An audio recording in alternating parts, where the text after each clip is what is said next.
Friendship day ದಿನವೇ ಇಬ್ಬರು ಸ್ನೇಹಿತರ ದುರಂತ ಅಂತ್ಯ ಆಗಿದೆ. ಸ್ನೇಹಿತರ ದಿನ ಸೆಲೆಬ್ರೇಟ್ ಮಾಡೋಕೆ ಹೋದವರು ಮೃತಪಟ್ಟಿದ್ದಾರೆ. ನಂದಿ ಬೆಟ್ಟ ನೋಡೋದಕ್ಕೆ ಹೋಗಿದ್ದ ಸ್ನೇಹಿತರ ದಾರುಣ ಸಾವಾಗಿದೆ.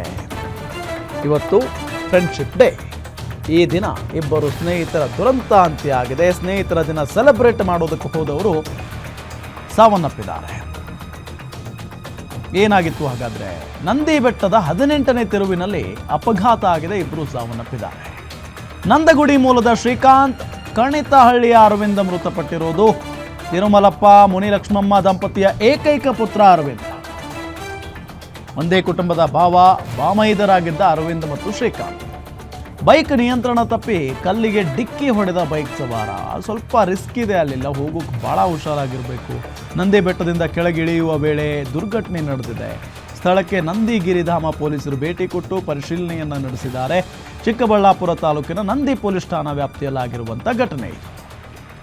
ಫ್ರೆಂಡ್ಶಿಪ್ ಡೇ ಅಂತ ಹೇಳಿ ಸೆಲೆಬ್ರೇಷನ್ ಮಾಡೋದಕ್ಕೆ ಹೋಗಿದ್ದಾರೆ. ಇವತ್ತು ನಂದಿ ಬೆಟ್ಟಕ್ಕೆ ಹೋಗಿದ್ದಾರೆ. ಹೋಗಿ ನೋಡ್ಕೊಂಡು ವಾಪಸ್ ಬರುವಂಥ ಸಂದರ್ಭದಲ್ಲಿ ಮೊದಲೇ ಇಳಿಜಾರಿದೆ, ಆ ರಸ್ತೆ ಸಾಕಷ್ಟು ತಿರುವು ಮರುವಿದೆ. ಸೊ ಅಂಥ ಸಂದರ್ಭದಲ್ಲಿ ಭಾಳ ಹುಷಾರಾಗಿ ಆದಷ್ಟು ಸ್ಲೋ ಆಗಿನೇ ಬೈಕ್ಗಳನ್ನು ಕಾರುಗಳನ್ನು ಓಡಿಸ್ಬೇಕಲ್ಲಿ. ಏನಾದರೂ ಸ್ಪೀಡಾಗಿ ಓಡಿಸ್ಬಿಟ್ರೆ, ಕಂಟ್ರೋಲ್ ಏನಾದರೂ ತಪ್ಪು ಬಿಟ್ಟರೆ ಮುಗೀತು ಅಂತಲೇ ಅರ್ಥ. ಇವತ್ತು ಏನು ಇವ್ರಿಗೆ ಆಗಿದೆಯೋ ಅದೇ ರೀತಿಯಾದಂಥ ಪರಿಸ್ಥಿತಿ ಆಗುತ್ತೆ. ಸೊ ನೋಡಿ, ಇಲ್ಲಿ ಅರವಿಂದ್ ಮತ್ತು ಶ್ರೀಕಾಂತ್ ಒಂದೇ ಕುಟುಂಬಸ್ಥರು, ಬಾಮೈದ ಇವರು. ಸೊ ಇಬ್ಬರು ಕೂಡ ಹೋಗಿದ್ದಾರೆ. ಹೋಗಿ ಎಂಜಾಯ್ ಮಾಡಿಕೊಂಡು ವಾಪಸ್ ಬರುವಂಥ ಸಂದರ್ಭದಲ್ಲಿ ಈ ರೀತಿಯಾದಂಥ ಘಟನೆ ಆಗಿರೋದು ಭಾಳ ನೋವಿನ ಸಂಗತಿ ಇದು. ಪ್ರತಿನಿತ್ಯ ನೂರಾರು ಜನ ಹೋಗ್ತಾರೆ ನಂದಿ ಬೆಟ್ಟಕ್ಕೆ. ಸೊ ಒಂದು ಅದ್ಭುತವಾದಂಥ ಪ್ಲೇಸ್. ಹೋಗಬೇಕಾದ್ರೆ ಬರಬೇಕಾದ್ರೆ ಸ್ವಲ್ಪ ಹುಷಾರಾಗಿರಬೇಕು. ಯಾಕೆ ಅಂತ ಹೇಳಿದರೆ ಬಹಳಷ್ಟು ತಿರುವುಗಳನ್ನು ದಾಟಬೇಕಾಗುತ್ತೆ ನಂದಿ ಬೆಟ್ಟಕ್ಕೆ ಹೋಗಬೇಕು ಅಂತ ಅಂದರೆ. ಸೊ ಆ ಸಂದರ್ಭದಲ್ಲಿ ಸ್ವಲ್ಪ ಯೋಚನೆ ಮಾಡಿಕೊಂಡು ಸ್ವಲ್ಪ ಎಚ್ಚರಿಕೆಯಿಂದ ಗಾಡಿಗಳನ್ನು ಅಥವಾ ಬೈಕ್ಗಳನ್ನು ಕಾರ್ಗಳನ್ನು ಓಡಿಸ್ಕೊಂಡು ಹೋದರೆ ಅಲ್ಲಿ ಏನೂ ಸಮಸ್ಯೆ ಆಗೋದಿಲ್ಲ. ಅದನ್ನು ಬಿಟ್ಟು ವೇಗವಾಗಿ ಓಡಿಸಿದರೆ ಇಂಥ ಆಕ್ಸಿಡೆಂಟ್ಗಳಾಗ್ತವೆ. ನೋಡಿ, ಆ ದಂಪತಿಗೆ ಒಬ್ಬನೇ ಮಗ ಅರವಿಂದ್. ಈಗ ಆತ ಸಾವನ್ನಪ್ಪಿದ್ದಾನೆ. ಆ ತಂದೆ ತಾಯಿಗಳ ಪರಿಸ್ಥಿತಿ ಏನಾಗಿರಬೇಡ. ನಿಜಕ್ಕೂ ಭಾಳ ನೋವಿನ ಸಂಗತಿ ಇದು.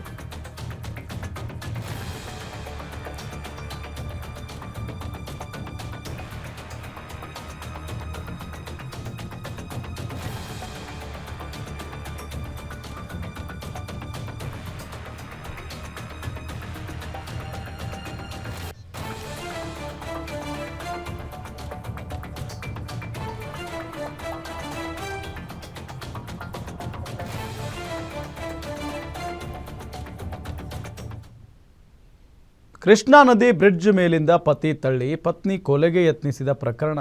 ಕೊನೆಗೂ ಆರೋಪಿ ಪತಿ ತಾತಪ್ಪ ಅರೆಸ್ಟ್ ಮಾಡಿದ್ದಾರೆ ಪೊಲೀಸ್ನವರು.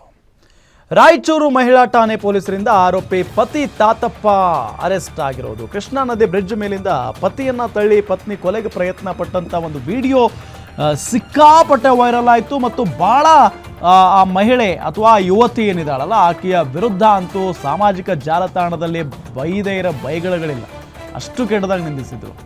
ಅದಾದ ನಂತರ ಈ ಒಂದು ಕೇಸ್ಗೆ ಟ್ವಿಸ್ಟ್ ಸಿಗುತ್ತೆ. ಆಕೆ ಅಪ್ರಾಪ್ತೆ ಆಗಿದ್ದಂಥ ಸಂದರ್ಭದಲ್ಲಿ ತಾತಪ್ಪ ಅನ್ನೋ ವ್ಯಕ್ತಿ ಆಕೆಯನ್ನು ಮದುವೆ ಆಗಿರ್ತಾನೆ.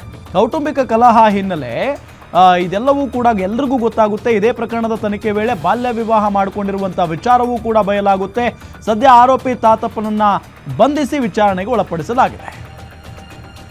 ಆಕೆಗೆ 16 ವರ್ಷ ವಯಸ್ಸಾಗಿದ್ದಂಥ ಸಂದರ್ಭದಲ್ಲಿ ಆಕೆಗೆ 16 ವರ್ಷ ವಯಸ್ಸಾಗಿತ್ತು. ಆ ಸಂದರ್ಭದಲ್ಲಿನೇ ಆ ಯುವತಿಯನ್ನು ಅಥವಾ ಆ ಅಪ್ರಾಪ್ತಿಯನ್ನು ಆ ಸಂದರ್ಭದಲ್ಲಿ ಮದುವೆ ಮಾಡಿಕೊಂಡಿದ್ದ ಈ ತಾತಪ್ಪ. ಸೊ ಅದಾದ ನಂತರ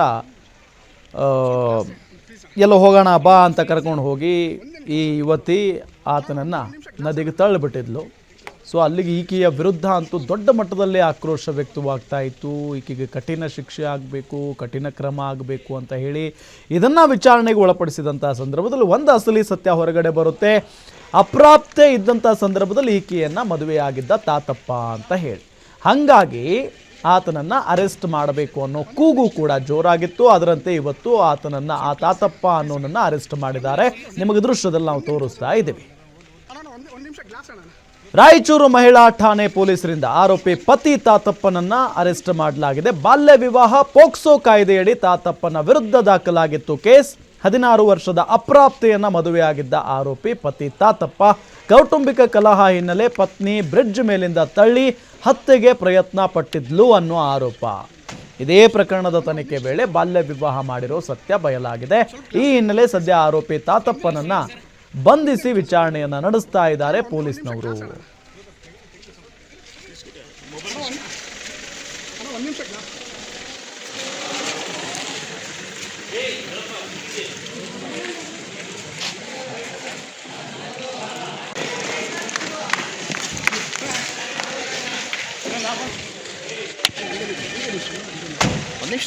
ಒಂದು ನಿಮಿಷ ಸ್ವಲ್ಪ ಕ್ಲಾಸ್ ಪ್ಲೀಸ್ ಅಣ್ಣ. ಒಂದು ನಿಮಿಷ ಅಣ್ಣ, ಒಂದು ನಿಮಿಷ ಗ್ಲಾಸ್ ಅಣ್ಣ. ಒಂದು ನಿಮಿಷ ಗ್ಲಾಸ್.